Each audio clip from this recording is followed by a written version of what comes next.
Hi, this is episode 25 of the Spinoff Success Podcast.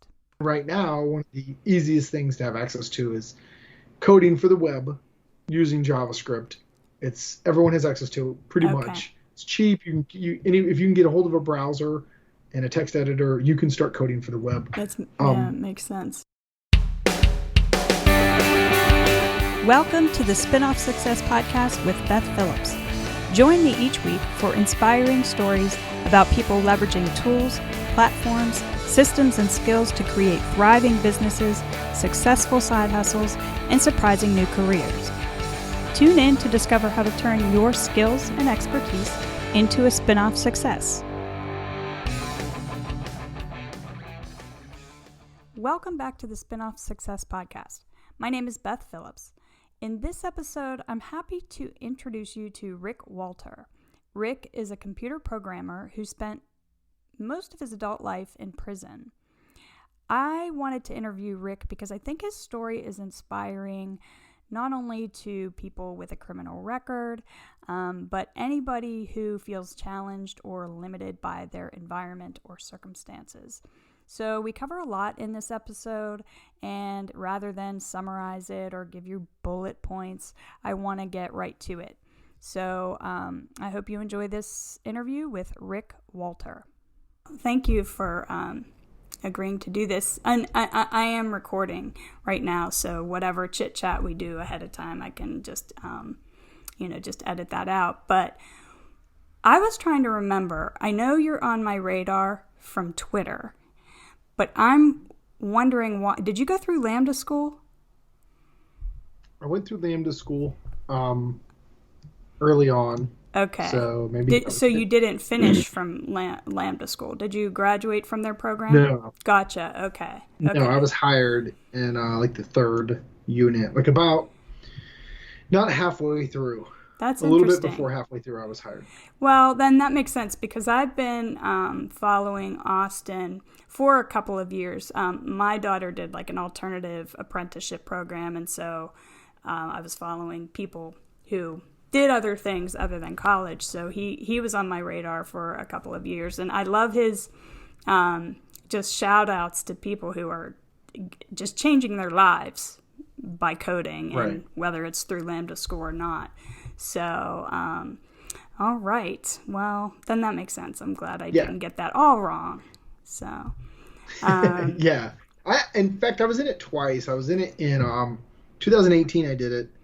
I started it, but then bailed because I tried to do it and my computer science degree. Oh, wow. And it was a little too much. Yeah. So I bailed on Lambda to do my computer science degree and went back in 19. And that's why I was hired so early. Was I already had a decent foundation. Right. So okay. I was kind of hired early out of the program. Okay. Do you have a 4-year degree or a 2-year degree for computer science? I got a 2-year at first. I got it was just a basic it was an AS in programming and analysis from a local college. Yeah. Well, then I enrolled in a computer science program, and I've got a few credits left to get. With that, pretty much done with most of it though. Okay, what's the benefit of because you're getting work experience and because you're getting exposure to whatever sort of languages you want? What is the benefit of that degree? Just is it a matter of compensation or just curious? Well, I want to finish it now because I think that.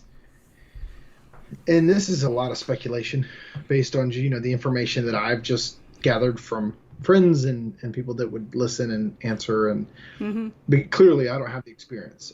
My first full-time job was this year in March. So my experience is minimal. From what I've read, though, is that it can benefit you in various ways. There are jobs where that's what they look at. And I needed a stronger signal because of my background, because I have felonies. True. So, and I have, significant felonies. Okay. So for me, I need to send the best signal I can that makes that sense. I'm not the same person, that I'm trying to make the best life I can, that I'm making good choices. Yeah. And I don't think you have to. It's one of those things where it's a nuanced situation where there's many roles where you don't need it. But I have had incidents where throughout my interviewing, I use things that I learned, like software engineering, architecture, like it might be like design patterns or something from my background, from my educational background that helped me throughout those interviews. And there's a few times like it's not like I sit in at work and I notice when I use it because Yeah. I really don't think I think I could get by without it. I haven't used it like that, but I do think it gives you another avenue, it helps you with problem solving in some ways that maybe I wouldn't have if I didn't have it. Yeah. So having it's kind of hard to say because I don't know what it would be like without it. True. But I know that there's things I've learned in there throughout that program that to me made it easier to learn a new stack, to do something different, to pivot from what I was doing, especially where I work, because you get moved around a lot. It's a smaller company. It's under 60 people. Oh, okay. So they ask you to do a lot of things. So I've had to learn things on the fly, and I think some of it helped. I think having a CS degree helped with some of it. Okay. But again, I'm not sure because I'm not doing it without it. So Yeah. don't have much to compare to. Yeah. Okay. So, what I was thinking of before we dive in is just to get an idea of where you were, leading up to your incarceration. Like, what was your life like? Then, what day to day was like in prison that allowed you to start learning code. Just like what Right. the environment was like, and then what life has been like, since then. So, as much as you feel like it's relevant to what you're doing now, and where the switch came for you in while you were in prison, just kind of let's dive in. Is Sure. that cool? Okay, cool. Sure. Yeah. All right. Sounds like Okay. fun. Well, first, just as much, just give me a broad idea of what young Rick was like that landed him in prison. Okay. I was a pretty dysfunctional young person. Maybe not typical because, I grew up in a lot of dysfunction. We were kind of poor, moved around a lot, different trailer parks, had all the things you read about where it's like a person goes through some hardship. I remember getting picked on a lot when I was young. Fairly dysfunctional home life. Like I have loving parents though, I will say that. But they're both very, we had issues and they split early on. And at some point in time, I ended up living with my dad. I moved back and forth, but I ended up with my dad who started doing well for himself. He started his own business. And at some point he started doing well. So then it was like a house without responsibility, him included. He's like a big kid. So there was no responsibility in the home. We did what we wanted and he started making a little money. It was the first house we actually ever lived in. Okay. So, I went from those types of environments to now my dad has money. We're not, and I say money.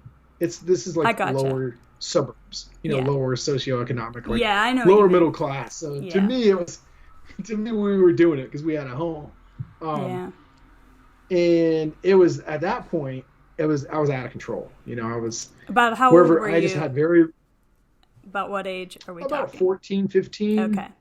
14 or 15. I had very little self-restraint where aggression and violence was concerned. Like I got in trouble when I was younger, and not like I wouldn't attack people. It's not like that, but it was like if somebody was aggressive, I responded with that. Right. So, in my mind, you don't walk away from a fight. I was brought up that way. I was brought up like you don't want to feel soft. So I grew up fighting and getting in trouble and in and out of juvie. And I was expelled from I was even expelled from middle school for inciting a riot in 8th grade. That's the kind of life I was just just making really, really, really terrible choices. Yeah. And, So then when you were growing up, did you, I mean, I don't know if you have any siblings or if you had family nearby that were, that you had to be accountable to anybody. It sounds like you really didn't have to be accountable to anybody.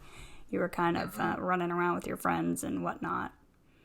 Yeah, I had an older brother. But he's actually my half brother. He was with his mom. We're very close. Like he and I are really close, but he didn't move in until a little bit later, until I was like 15, 16. Okay. So at that time I was doing whatever I wanted to do, and just out of control. But I did just enough to stay in school, just enough to like.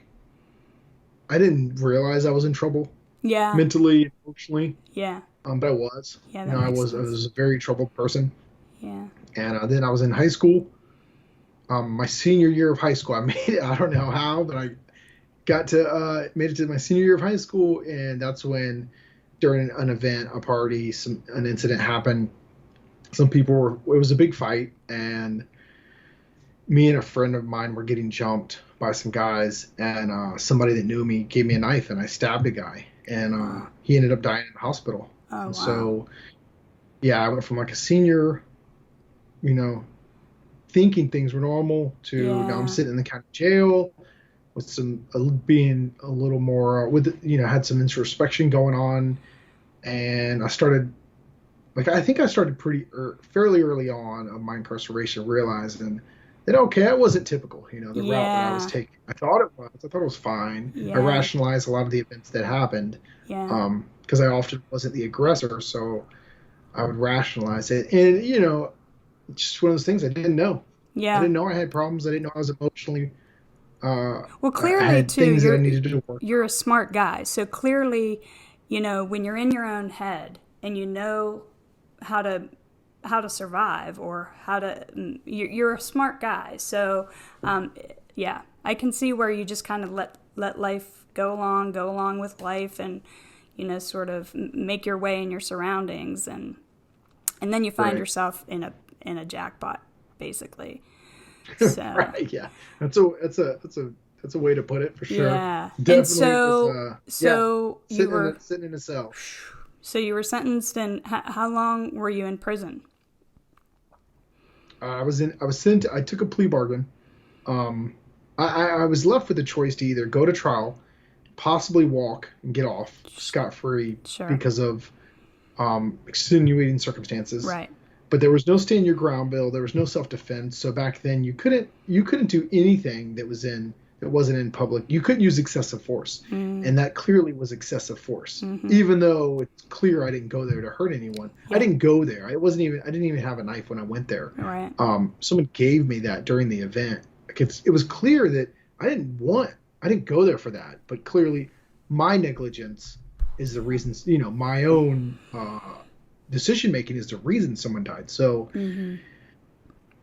we felt like at the very least, I'm going to get manslaughter, possibly for a chance to say, I might be let off. Most likely not. You're going to get manslaughter. And so it was either take the plea bargain they offered, and they were pushing for the death penalty. The state pushed for the death penalty. And the reason they did that was because, when you turn 18, you can get the death penalty. So the reason they did that was so that, according to the attorneys that I've spoken with later, and my attorney at the time, they do that so that you'll then plea out to a lesser charge that feels like a win.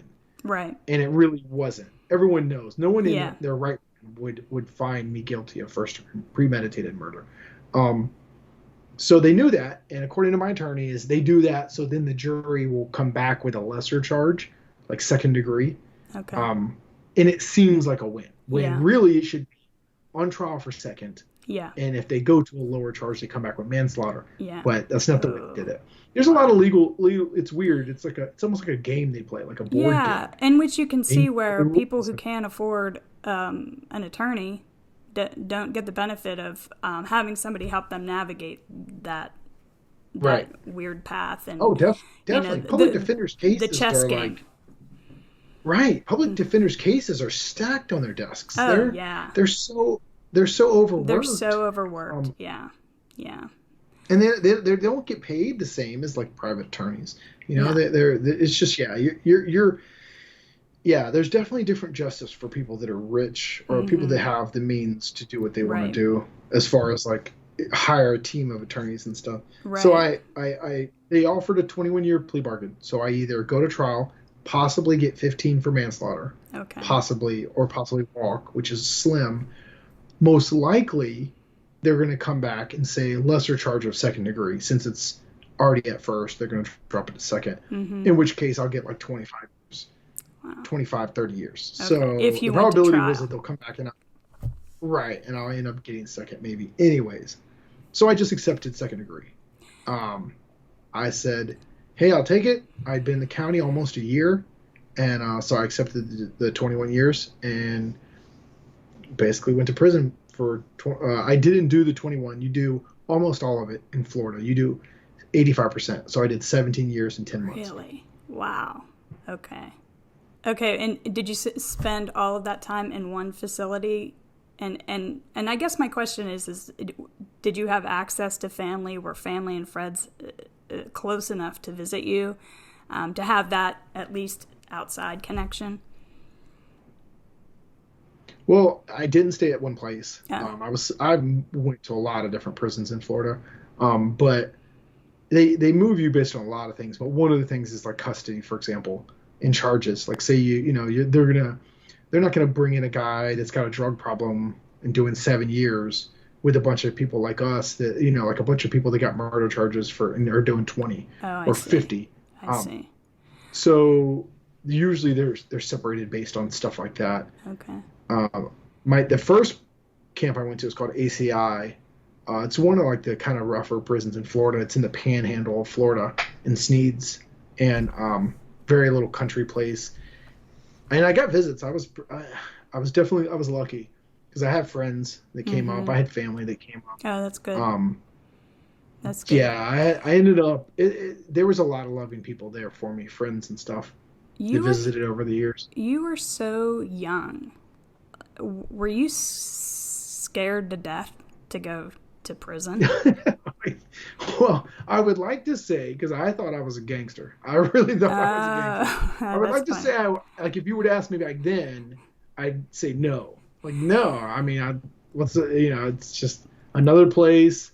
If I got to fight again, I'll get in fights. But I was scared. Hell yeah, I was scared. Now, so I don't know if you have young people in your life. My son is 18 years old.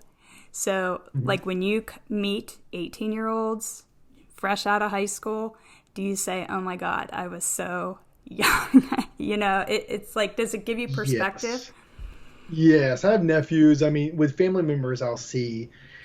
And they're at ages where I was doing like juvie, going to juvie. Like even the middle school thing I mentioned to you, it's almost surreal to me when I see people that age that I was when that happened. Yeah. And I'm like, I can't, like my family members, my daughter, I can't imagine them. Like I was jumped by like 15 people at that event. Yeah. And jeez. I think like for one hand, I feel sorry for myself, my younger me. I gotcha. Like a kid never should have to go through that. Yeah. But on the other hand, I think, wow, I was an angry young dude. Okay. I didn't care about repercussions. I didn't care. Yeah. I didn't care about, because I had a bad temper. And so some of that I brought on myself. Yeah. And here's the thing though, like that's why I have this weird theory that people who find that, just make bad choices, and maybe go to prison for it, there's a part of them that like really doesn't give a shit what anybody thinks of them, or there's like this, I don't care what people think, but that's almost like a superpower if you can harness it the right way, Right. So right. Yeah. So well, the problem with that is I didn't have that really. I've always been like a people pleaser. Like I like people. I want people to like me. There's a level of people pleasing to me.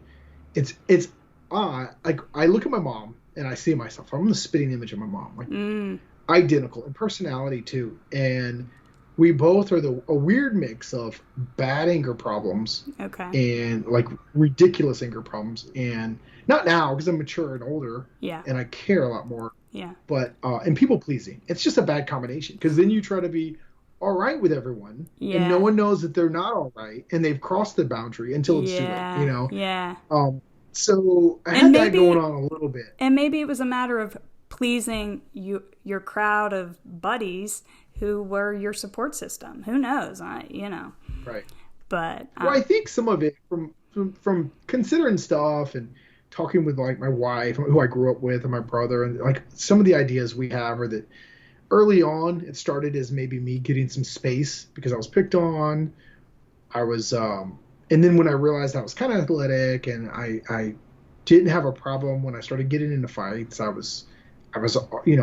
always been able to hold my own. So when I realized, it gave me a little power that I probably never had before amongst my peers. Mm-hmm. So I think I didn't mind it, and I didn't mind, and although I had the people pleasing personality, I had that conflict driven that comes from the dysfunction. Yeah. And so I didn't mind when things happened. Yeah. And similar to like what you were saying, there is some empowerment to that when you're angry and you have anger and you have that.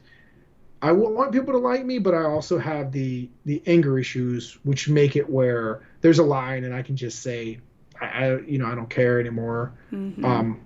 Yeah. So yeah, there definitely is some benefit to not caring in that way, but yeah. I mean, and I did when I was sent away. I remember like trying to get myself, not trying, but I kind of would tap into you don't care about the repercussions, which I was good at. I was good at disregarding repercussions. I was good at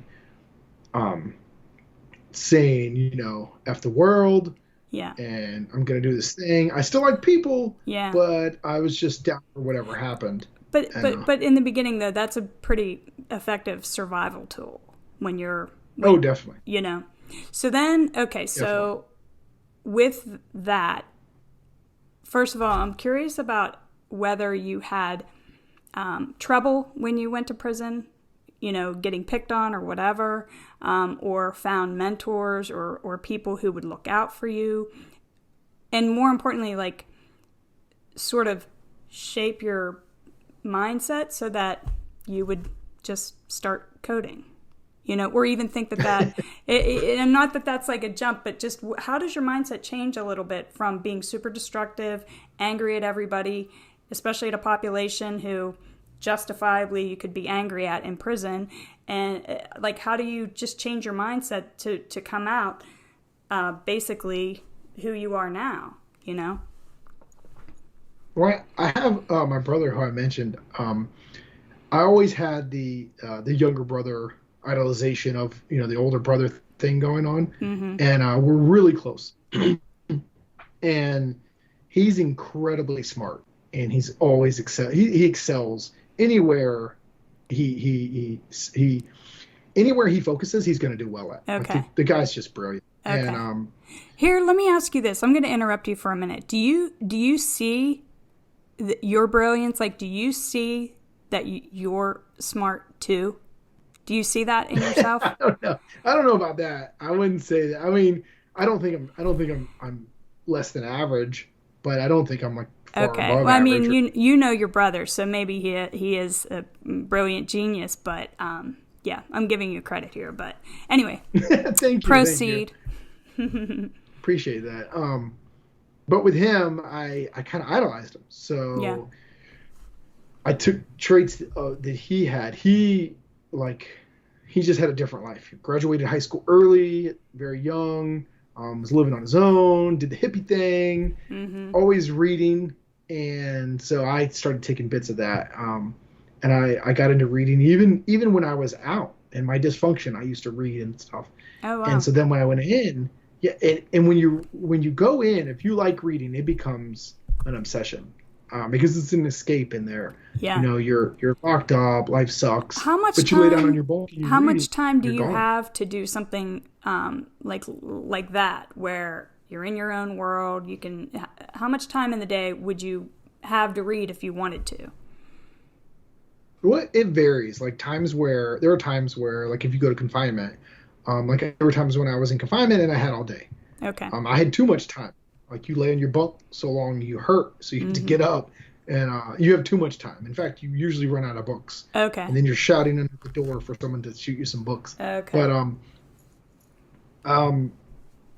But usually it's so varied. Depends on if you're like in a program or if you're working.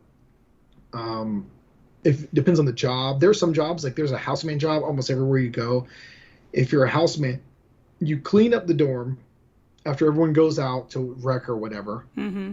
And after you clean the dorm, then you're just hanging out. Okay. So you can, read. You have a lot of time. There's usually more time than you know what to do with for the most part. Okay. Unless you're at like a lower custody, like I said, if you went in for drug, if you were like had a drug addiction problem and you went for like robbery or something, and you had 6 years or 4 years or 8 years, and they sent you to a work camp, you may have a little less time because you're going to be out on a work crew. Okay. Yeah. But for those of us with a lot of time, do you have that option? To work in certain departments just for, I don't know, the benefit cannot be pay. I know that, but what is if you agree to work, say, in the library or something like that, if there is a library, I mean, did you have options like that, or was it mostly just you're either in a program or you're in your bunk? There were a lot of options. There were, like, for example, I've done, everything you could think of, everything from law clerk to, I was what's called I'm trying to think of the name escapes me. Not encourager. It was like a position within this program where you're over a group of people and you kind of like organize, and it's people trying to change their life and stuff. Sort of like mentorship. I was in something like that once. From that to working in the kitchen to working in cabbage fields to training dogs at one place. So it just is like something to occupy your time, occupy your mind, get different kind of skills, different kind of contacts, that kind of thing. And okay. All right. That makes sense then. Okay. So then how does computer programming or coding get on your radar?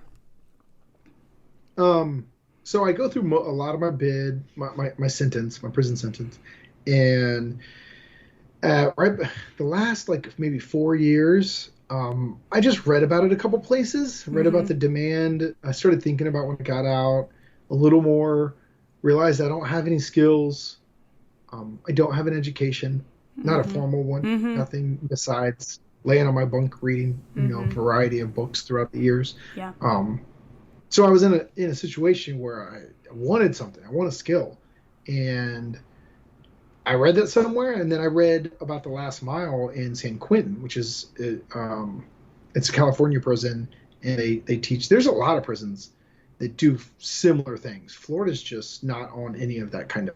We didn't have any of that. What is the Last Mile? Is it a program for people who are going to be getting out soon? Yes. Oh, okay. Yes, it's a program in San Quentin, California, and they train them in coding, and it was fascinating, and so I wanted to try to learn something similar. I started getting things sent in, like blogs and stuff. Okay. Learn to Code With Me blog by Lawrence Bradford. I got now, were these printed versions of articles? Mm-hmm. Okay, because you don't have the internet, right? Do you guys have a podcast, or do inmates have access to podcasts? Anything like that? No. Before, when I was in, no. Okay. Since then, they have had some, they have tablets now that aren't connected. They're connected, but they're filtered and they're monitored, so they don't have direct connection to the internet. They can get emails now. They can get things. Everything's read, of course. So we didn't have any of that. Yeah. We're just getting them printed and sent in. And then I got some books. And in order to get started, I was back in the program that I mentioned. I knew the person running it, and he offered to let me stay there till I go home to be able to use the computers. So it was like drug treatment kind of, and they have computers in there, really old Windows computers. And so then, I'll just I'll be honest with you. We got some stuff smuggled in. I got Python on a thumb drive, version of Python, and some tutorials. That's amazing. The tutorials were Bucky Roberts. He makes these tutorials on YouTube, and I've read about it somewhere, and So so you were I, able to watch video yeah. tutorials on these thumb drives? Mhm. Oh, that's cool. So we brought them in. I put them on the computer, and would just zone out and learn. Sit on this computer and code. And it got blew up though because I like I told you, I kind of like people, so I'm always into, hey, let's do this thing, selling it. And so I started selling other friends, and they started getting into it. So then we started teaching a class on it, and when that happened, I just assumed the officers wouldn't know, and they didn't know. They're Yeah. off in a bubble. They don't really know what we're doing Yeah. completely. Yeah. But somebody was suspicious enough, or somebody told, and the wardens came down on us, and they transferred me and shut it down, so we didn't get to continue. Wow. Wow, what a bummer. How much time did you have to serve after you got moved and shut down, I guess? How About close 2 were you? years, maybe. 2 more years. And Maybe then were you able to a year and study it a at half, maybe all? 2 years. Were you able to study it at all through books or No. anything? Oh, man. I Wow. was able to read. I was reading stuff on it. I Okay. was reading things like algorithm design and books that aren't exactly like I wasn't. How coding programming, you have to program. No Yeah. matter what you read, if you aren't Yeah, if you programming, can't it's not going to practice it. stick. Yeah. You're not. You can't practice it. It's not going to stick. Right. So I read a lot. I don't know if any of it did any good, but it was familiarizing. I was familiarizing myself with an industry and an environment that was completely foreign from the one I left, from the Yeah. world that I left. Yeah. I mean, we didn't have smartphones when I left, so it kind of prepared me. I Yeah. had a pager when I was incarcerated, so Yeah. it It did. I is. think it did help in that. Okay. And then, so you were still interested in it when you got out. And Right. so what steps did you take to then just make this happen? Well, I mean, I didn't really make it. I got lucky. Um, I didn't have when I got out. I had friends there. My brother was there, of course. My family doesn't have much. My mom's on welfare, and my dad's on welfare, and so we didn't have anything. Mm-hmm. They didn't have anything to like get me going. But I got married, and that's a whole nother story. But to the person I mentioned, my wife Yeah. now. Yeah. You Um, said you grew up still with her. married. Oh, that's We cool. were friends growing up. In fact, we have like fun stories and stuff to tell about racing each other and stuff growing up. But um, yeah, so we were riding and got closer through visitation, and at some point we were close enough that I don't know what Winnow was I don't know what we were thinking really to think like, hey, let's get married while we're in here. But Oh, you got I married. cared for her, she cared for me. You got married while you were in While I prison. was, Wow. yeah. Okay. So, um, I mean, we just had so much fun with each other. Like Uh-huh. you would sit at a visitation park, and you're talking like 6-7 hours of like, just laughing and having fun. And Wow. the way we viewed it is, if we enjoy each other this much on like just in a room Under where these you're circumstances. right, That's awesome. yeah, under the supervision, microwaving this food, sitting in like this constrained environment, we assumed that it would carry over, Yeah. and it would be even better. And I will say that one thing I didn't consider was that there'd be stresses of life Right. Yeah. that everyone Yeah. else understands that I Well, didn't. I was no, naive. don't worry because no young people getting married think about that. So That's true. you're the same as everybody else. That's true. And in my defense, I did the things I said I would do. She did the things she said she would It's do. amazing. We worked on things. Yeah, we've been through a lot and a lot of hard times, but we learned fast, Yeah. and so we're still together. So she was there, and that made a huge difference. Her and my Yeah. brother really are the two people that probably by far made the largest impact because they just allowed me to get comfortable with life. You had like a Things net. like You had, right, yeah, to right, allow you to adjust. Yeah. Wow. right, and Makes sense. I always had someone I could call. I could, if Mm-hmm. I needed, I could call Jeremy. I could call my brother. I could say, "Hey, how do I do this? What do you think of this?" And he'll give me his perspective. And Mm-hmm. I have my wife where, I mean, I still haven't paid a utility bill, I don't think. Learn how to do Like, that. right. There's still things I haven't done because she Because picked she's up so the slack effective. for. Yeah, Yeah.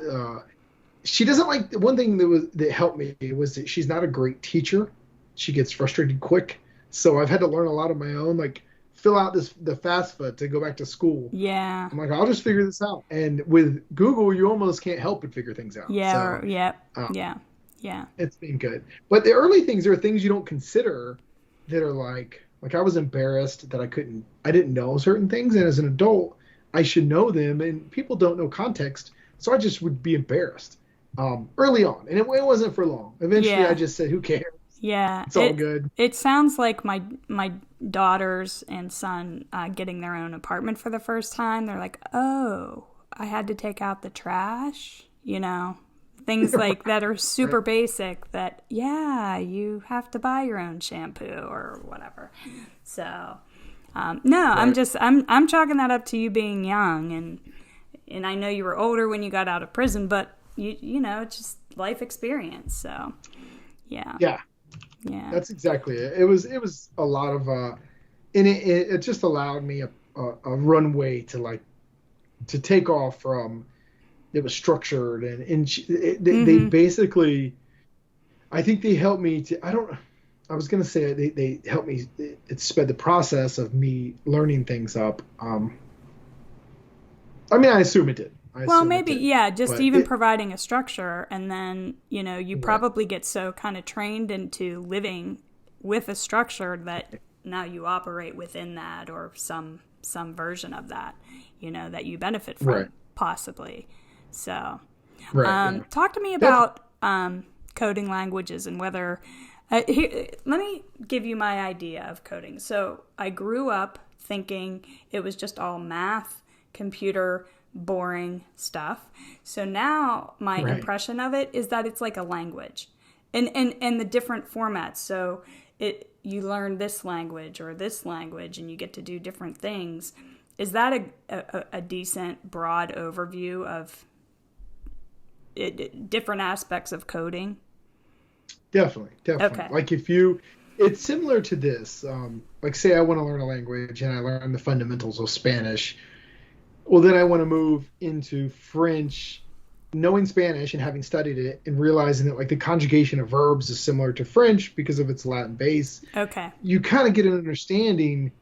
I have a leg up on what I'm trying to do here. I already have a foundation. Okay. So I think it's similar with programming. Languages are fairly similar, with the exception of like say if you go from learning Spanish instead you learn Japanese. Now it's a Yeah. different group. So Yeah. you Gotcha. may start studying like a different language that's like So Lisp, and it may be completely different from C sharp. okay. But for the most part, yes, it's a language. You're speaking to the computer, asking it what to do, how to do it. Do you stumble into a programming language of your choice, or do you just kind of get exposed to different ones and you get an affinity for certain ones, or an aptitude in them? Right. I don't think that there's like any inept, like I mean, any inner, like natural aptitude for one particular. I think they're also the whole programming paradigm, various paradigms that exist right now are all similar enough, and you're doing similar things that Okay. it really is problem solving. Yeah. It's a Okay. form of problem solving. Yeah. I would equate it to like it's not Sudokus and it's not crossword puzzles, but it's almost like Legos, but like within the computer. Okay. You're building something within the computer for it to operate. Okay. Um, So there's some structure, some pattern to having to follow this rule and that rule, but you can still be right. creative within that. Oh, definitely. There's more Okay. creativity than I ever imagined. And That's cool. I, I read Paul Graham's essays, Hackers and Painters, and I think that's where I read this. I could be mistaken. Don't quote me on this. But I remember reading that programming was kind of like etching something. Like you constantly change some things and you see about the output. You check your output. You change a few more things, and it's like erasing and sketching. Okay. And it hinted at creativity that I thought was kind of embellished at the time. I remember thinking that they're just trying. These are just like you come on. You're trying to like attach an artistic side to this because it's sexier. I don't think it's like all like it, but it is. It is very. There is some creativity involved. Yeah. Once you get into coding and programming, Yeah. that I didn't suspect. So yeah, there's definitely some creativity involved. Yeah, that's cool. Are you doing what you are lit up about? Like what you're doing now? Is it's something that you look forward to getting at every day, kind of thing? Or is there something else that you'd much rather do in the coding world? Right. Oh, and you know what? I'm sorry. I didn't even answer your question now that I think about what you said. You asked if we fall into it or if we. Okay. Well, a lot of. I think being that I have a very unique situation, considering where I came from and my background, it would be a different answer. I think the average person that's coming into programming has more ability to select what they want to do. They try languages and they either like certain language, or usually it matters about the stack. I mean, not the stack, the platform. Okay. I think the platform attracts a certain type of person a little differently. One person may want to code for IoT. Another person may lean more heavily into mobile applications, whereas another does more like database backend. So those things do probably have some. Your personality probably does influence you in which one of those you gravitate to. Yeah. But maybe not. Maybe it's just simply what you have access to. Okay. And right now, one of the easiest things to have access to is coding for the web using JavaScript. Everyone has access to it pretty much. It's cheap. If you can get a hold of a browser and a text editor, you can start coding for the web. Yeah, makes sense.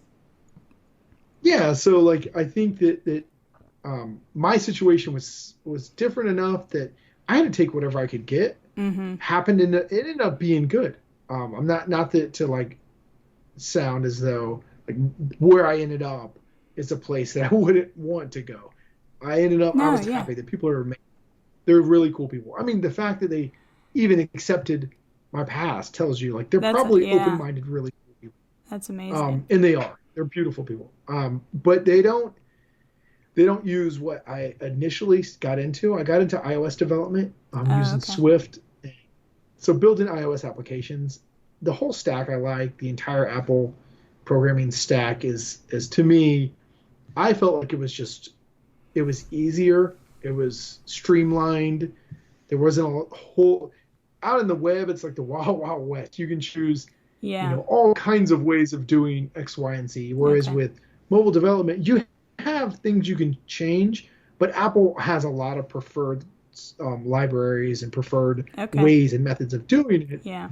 So to me, it took. I didn't have to worry about being indecisive. I didn't have to worry about any of that. That makes sense. I just followed the common path. Yeah, that makes sense. So I kind of gravitated to that, and so since then, my first offer was from a company that does .NET and C# though. So they do web applications. They build medical and financial applications for like hospitals and doctor's offices and financial That's pretty lucrative. It's got to be pretty lucrative. They're doing well. They're doing really well. It's not a huge company. It's under 60 people, but it's not the stack that I originally wanted, but it's programming just the same. You still lose yourself in problem solving. You still lose yourself throughout the day having fun, getting to make money at a computer programming. Yeah. I mean, I can't beat it. That's awesome. This is sort of a side question, but does everybody and their brother tell you their app idea? Do you get app ideas all the time? Not anymore because I don't see people anymore. But they did, yes. Do you have your own app ideas? Have you? I do have some app ideas. Okay. Have you built one? I haven't gotten around. Well, I've done a couple on my own, and I haven't been able to stick with an idea all the way through. Yeah. I'll start it. I think it's a good idea, and I don't finish it. Uh-huh. So, That's and now understandable. right. And with the job since March, it's been more about me trying to learn their stack. Yeah. So I'm Yeah. having enough time for that because a lot of it's unfamiliar territory for me. Okay. Is it a basic 9 to 5 situation, even remotely, or is it more time consuming than that? Your job. It's 9 to 5, but it ends up being way more for me Oh, okay. because there's a lot that I'm learning. Yeah. So I do stuff on the weekends. I put in time where I'm not like actually working on the clock to try to learn certain elements because the entire, not only is the language and stuff they use kind of different, not kind of, it is different, but the operating system, and they use an entire Windows stack. Everything from where they put the code on Azure is different from where I've been doing. Like I was using GitHub, they use Azure. I was using Mac OS, Windows. I was using Xcode. They use what's called Visual Studio. Oh, wow. So it's not like you go back and forth. You're just adapting to the windows that they use, the platforms that they use. That's all. Right. Okay, I gotcha. All right. Well, tell me. Although Okay. I plan to continue building on the side my own stuff. I haven't got around to it. Yeah. No, understandable. Well, you said you have a daughter, or do you have kids? Mm-hmm. Well, that'll yes, throw a wrench in any plans. It's right. You want to spend time with them. So first of all, how do you like being on Twitter? And have you been on Twitter since you got out? Because I don't know. I think you use it really well. To me, I don't. It's the only social media that I use. So I don't know why I got on there. I was fascinated that you could interact with people that you normally can't interact with. Yeah, like, say it is. Like, favorite author or whoever, I could interact with them. Yeah. That was fascinating. Was it you that was tweeting about trying to get maybe your brother interested or a friend of yours? Yes. I think I remember that. So it made me curious about how. Yeah, he's on Facebook, and so I'm trying to convince him to come to Twitter. Yeah. And he debates. He loves to debate politics. He loves it. Oh, yeah. And he's good in good faith. Like he's not a troll. Like he cares about who's right. He's not going to argue with you if he thinks, or if you present decent evidence, he'll acknowledge like you're right. So I'm telling him, hey, there's some brilliant people on here. Now, granted, you're limited to characters, and you have a lot of trolls, and you have a lot of garbage there too. But there's some smart people and like some lively debates that happen. Yeah. Or just different thoughts. Like even if if you go out of your way to follow or just check in on different people whose views aren't necessarily the same as yours, even if they're not debating, it is a good place to get a different perspective really quickly. Sure. Without streaming through their ugly timeline on Facebook. I think has the worst timeline, but just their aesthetic is. So tell me about Underdog Devs. Did you start that? Yes. It's a group that's a group of software engineers that want to help and support primarily formerly incarcerated, but not necessarily all formerly incarcerated. We have some just from disadvantaged backgrounds. Yeah. And it kind of started with a group of people I was mentoring who most of them, well, let me go back even further. People reached out asking how I got an opportunity considering my background. Right. And I think in a way what they're saying is if you could do it, I should be able to do it. Absolutely. I mean? Yes. Right. And I get it. Like it's nice.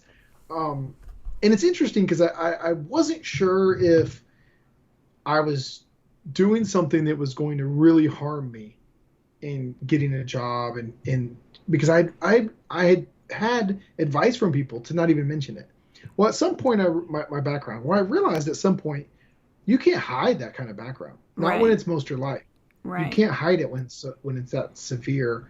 And so I took a different approach. I was like, I'm going to own it, normalize it. I'm not going to let you make me walk around with some kind of hidden shame. That's awesome. I know what happened. I know how I feel. I know that I didn't mean for that to happen. And Yeah. I know that where I'm at in life right now, like I recognize, the error. I recognize like how wrong it was, the issues I had. Yeah. I'm not, and I don't, I guess I just say it, and not to sound like, I'm not trying to say like, that I like, I don't get mad if somebody does have some judgment, I guess is what I'm getting at. I get it. I Mm-hmm. understand it, Mm-hmm. but I'm not going to let it like make me walk on eggshells Yeah. Well, concerning my just life. acknowledging So, it up front just diffuses it, and it makes it either relevant or not, right? You can just deal right, with it and move right. on.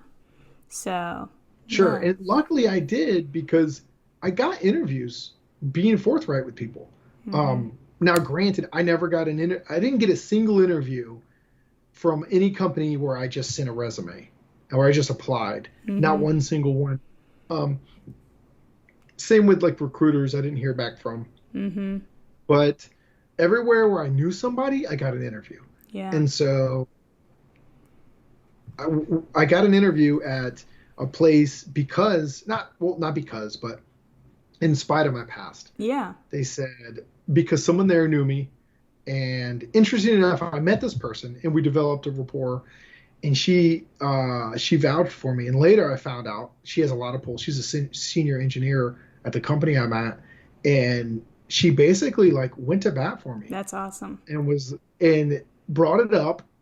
They didn't say anything to her for a while. She brought it up again and she kept pushing. This is the kind of thing that I needed to get an opportunity. And I didn't Yeah. even ask her to do all this. That's amazing. I just said, one day we were all of us were hanging out at a friend's, and I think there was a barbecue or something. And before we went to leave, her husband, who I actually know her husband too, he came over and was like, "Hey, she wants to talk to you for a minute." And so I went over and I'm like, "What's up?" And Amber tells me, she said, "Hey, I want to talk to my bosses and try to get you brought onto our company." And I was like, "Whoa, okay, cool." And that's great. I was just at the time I let her know, I'm like, "Don't be let down if they don't, because you get Mm-hmm. comfortable around me and you tend to forget what I did was pretty severe." Mm-hmm. And if someone doesn't know me, all they see is that. They're not going to have the same perspective. So don't get like, I almost was like trying to talk her out of it. It was I know, wild. trying to cushion the blow for her, maybe. Right. Yeah. It was wild. But so Yeah. after I heard the story, it was just even cooler that she went to bat like that. She vouched for me in ways that Mm-hmm. like multiple times pushed for it, brought it up. And according to like my boss now, he said, yeah, she's never even asked to bring someone on. And it was kind of cool. And so I asked, and they asked everyone that was in the office that I'd be working at. The core dev team all was in the same office. Mm-hmm. And, well, not one little office, you know what I mean? Like, Yeah. so they asked everybody, and Department. he said, if any of you all, right, that'd be cramped space. So he asked everybody if any of them had a problem with it. Yeah. And he was clear that like if one person felt uncomfortable, then they wouldn't make the offer. Yeah. And everybody was fine. Wow. Everybody. I they're all wanting to appreciate be that cool. though. I mean, I appreciate his consideration for your coworkers as well. I mean, that's a good company culture, really. Well, I heard later from friends now, because I'm friends with all of them now. Yeah. And we're all open, laugh about it. Yeah. Now, like I hear from them, they were sweating. They were sweating while they were saying they're good with it. They just didn't want to seem like they weren't cool. They were like inside, they're screaming, "Hell no, we don't want this guy." So funny. No way. And you've only been there since sweating.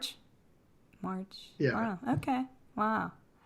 Well, you know what? As you're talking about that, and this is like sort of a common thread. So, Lambda School, they have built, in my view, just like a reputation with partners, like partner companies who, if in the beginning they're saying, we're not hiring anybody without a computer science degree, and then you have this relationship and you get referrals and they have consistently, productive and, whatever, constructive relationships and work people. And then in the program that I mentioned that my daughter did, Praxis, they did the same thing. Like, they spent as much time, just promoting their business model to potential apprentices, right, but as they did with a relationship with business partners. And it seems like Underdog Devs has the potential to do that on behalf. So not only, it sounds like a bunch of people from the industry are mentoring, helping, giving their time, but there are bound to be relationships and just real-time understanding of the skills that people are getting as they're going through this process. And it's a perfect scenario for like a network. So not only are right, these people going to be mentoring or just giving a time, like even if they're giving an hour a month of their time, it's a connection that the people who are taking advantage of it can use, right? When they're ready for a job. So right, I think it's pretty cool. Yeah, that was the main point. Like when I was mentoring the people that reached out, it started with just a couple friends, and then it grew into more, then people from Twitter reaching out. Yeah. And it got to the point where like I had to pause for a little while also because of my wife's diagnosis. Yeah. But even after that, it got difficult because there's so many people. I only have so much time in the day. I was going to say, so do you have any administrative help or anybody? Yeah, it's almost. Do you have any help? Anybody kind of facilitating it? Well, definitely now. But at the time we did it. At the time, this was the issue. So Underdog Devs, I actually I started reaching out asking if they would jump on a Zoom call just to answer questions. Okay. And I had such like positive responses from these people. It was I didn't suspect that. I didn't expect that at all. That I didn't expect that people would be so willing to give their time. Yeah. And they are. There's like some awesome people that were like, and then not only did they want to give time, but they were asking me, how can we help? They were adamant. They were enthusiastic about it. They weren't me saying, hey, remember you said you might do this thing? It wasn't great. Like that. It was like they would message me and say, hey, what's going on with this thing? Yeah. So it was more about them being just awesome, really, that made it happen. Because otherwise we wouldn't have anything without these people. So the people at the Big Nerd Ranch were having a Zoom chat with all of them. And a couple of them actually like brought up, hey, why don't you consider Slack? So I talked with a friend of mine, Dan. Yeah. And Dan was like, yeah, let's do it. Let's go for it. He says he'd help me. And so we did it. We got the Slack running. That's cool. Started it up. We got we reached out to a lot of people that we have interacted with. And then I reached out to people that not only maybe I didn't interact with, but I seen they were following me, or I saw like some kind of connection. Some of them I didn't have any connection. I just would reach out and say, hey, here's what we're doing. Okay. I'm trying to bridge the network I've built with people that don't have the same network. So they have the same opportunities. Yeah. So I'm trying. Our hope is that people through this network at some point, like you said, will start getting jobs through friends and development of relationships. It takes time. I can't expect anyone just to offer a job. Yeah. I want them, as we interact, we develop trust with one another. Yeah. People can assess skills, and at some point, we'll get to the point where, hey, this person over here knows this person. They do Ruby on Rails. This job here wants to do it. So then they're going to help them. We have some things planned, like seminars and some ideas where at the last community meeting, we basically discussed how we're going to do some things, maybe showcase nights where the mentees show things they've built, or if they're not that far along, the mentees have like an introduction period where they just introduce, chat, and then get to talk with the mentors on a Zoom call. Yeah. Stuff like that. We're trying to find ways to get everyone interact. Let me understand. So now that you have this Stack environment built, it can kind of run and you don't have to arrange everything personally. so people can get help without you being an intermediary, it sounds like, or you setting it up or you scheduling it. Because I'm thinking, like, as that grows, people are going to come up against issues that you probably forgot you had coming out, or just barriers that they just weren't aware of. And I'm thinking of something as simple as filling out a job application or filling out an I-9 or, things like that they can help each other anticipate these barriers and either eliminate them or minimize them.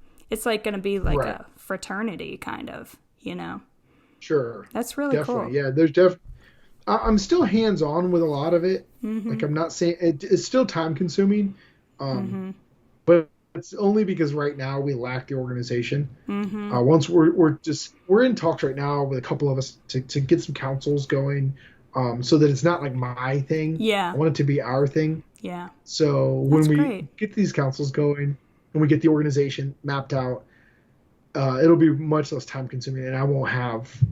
I mean, I like it though. I do like interacting. I like seeing underdogs make it, and people that maybe didn't see, because I know how it is. I know how empowering it is to exciting. Step into a world you didn't have before. Yeah. Like, I've never had, my only other job was Burger King. So like, I never had any kind of I mean, I didn't have a lot of things, of course, clearly.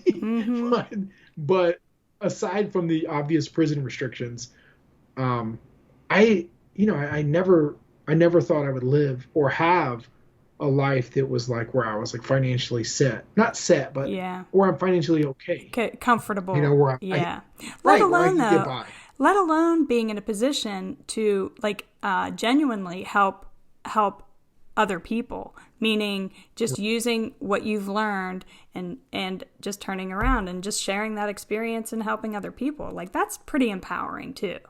And let alone the connections you make, let alone like your genuine interest and that's a form of problem solving. Like, that is a real world form of problem solving. So that's so cool. Sure. And I think made so much easier by platforms like Twitter and modern access to communication. So. Oh, I was just thinking that, actually, as you were saying that, I was thinking, interesting that you mentioned Twitter earlier, because that's like the sole reason that anything was able to happen. Yeah. Once I realized its usefulness, because I didn't know that it was that useful. I know. Until I started trying to get my friends like books and stuff that are still incarcerated. Yeah. So I would make some tweets, and if any of them got traction, I would ask, hey, why don't y'all write my friends? Why don't you send, somebody want to send some stamps? Somebody want to, whatever. Because some of them don't have anyone. So friends that are still incarcerated, I would drop their links to their JPay so that they could be sent. Mm-hmm. And it started working, and I was thinking, wow, this thing's like a tool. I can actually use it. It is. It's an amazing tool. And to help. And it's fun when you find a reason, like a unique way to use that tool, I think. Right.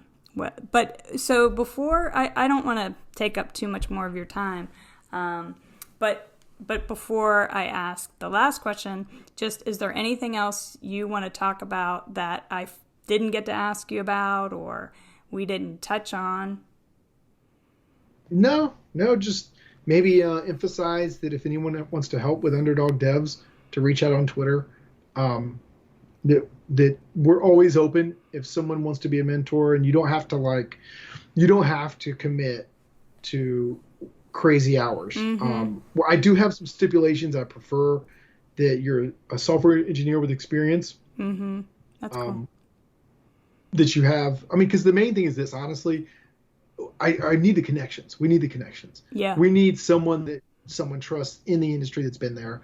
Mm-hmm. And the reason we need that is because otherwise, a lot of these people that have felonies and stuff, they're not going to have an opportunity. So I hate to sound so cynical like that, but I don't think you're going to get a call back unless you know somebody, for most of us. Right. If it happens, that's cool. I'm happy. Mm-hmm. But for the most part, we need connections. So if someone wants to help with Underdog Devs and they care about trying to help people change their life through programming, reach out on Twitter. Just respond to @Underdog Devs or your handle. Either one? Yes, either one. Okay. Either one's fine. Okay. At rwaltx or at Underdog Devs. So either one's fine. I'll respond and we'll get you in there in the Slack. Or if you, even more so, if you know somebody that's maybe from that's a good doesn't point. know, they don't have to be programmers. That's a they good don't point. have to be like, they don't have to be people that have built computers since they were younger. Doesn't matter who it is. But if it's somebody that you think is maybe in a situation in life where they're floundering or they're wanting a career change or if they have a disadvantaged background, especially if they've been to prison or have a felony, but even if they're just at a disadvantaged background, then send them our way. We want to help. That's so cool. Well, no, I appreciate it. I'm glad you mentioned that. But the last thing I was going to ask is, so how can people reach out if they're not a computer engineer, if they're not a programmer, and help? So like you mentioned, you wanted to get some books to somebody or other resources. What's the best way, number one, to find out what you need, what people need, things along those lines, and number two, to get it to you or to somebody else, or to you or somebody that you are trying to connect with resources? Right. The same thing. They can reach out through Twitter. I'll respond. We're always open to a laptop donation or books. Because we want to be specific. Do you have a list? There's lots of things. There's lots of needs that can be met. Do you have a list of books that somewhere where like I wouldn't know what would be useful books, either for programming or any other interest, mindset, maybe just entrepreneur books, but right. I was wondering if there's a list. We don't. But that's a good idea. I'm glad you brought that up, Beth. Thank you. Yeah. That's a good idea. Well, you have a beautiful website. Stick it. Does Underdog Devs have a website, or is it sort of a link through your website? It's in the making now. Okay. It'll be up and running soon. Okay. Yeah. Okay. Yeah. Definitely get that on a website. There's also things like courses. Udemy has like $10 courses, and some of them are really, really good courses. So, even like a $10 coupon to Udemy that we could give to people that need it. Oh, that's a good idea. There's lots of avenues. See, I'm going to give you that assignment then to get that, like some other way that people can help. If right. I'm not a coder, so, but would be inspired for sure to do something like that.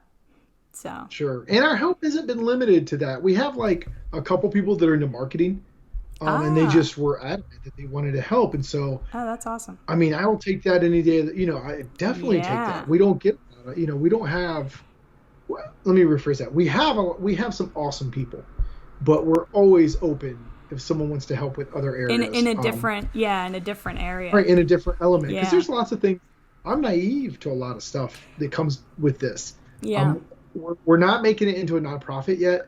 I'm not doing anything that has anything to do with profits. I don't blame you. Yeah, I just kind of do it informally for now. That'll be right. If we get at a stage, then it'll we'll change it if things change and we need to change with it.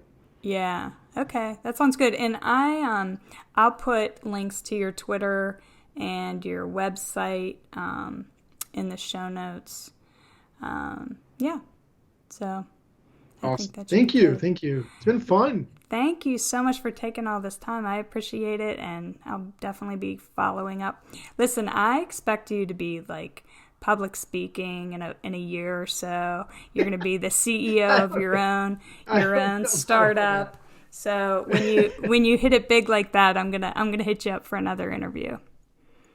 I'll take that. Take that, brother. I appreciate it. Yeah, it made me feel good. Yeah, no, it's a pleasure to talk to you.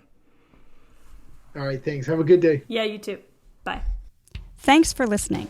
Be sure to check out the show notes at spinoffsuccess.com, where you'll find all the links and any resources mentioned on today's episode.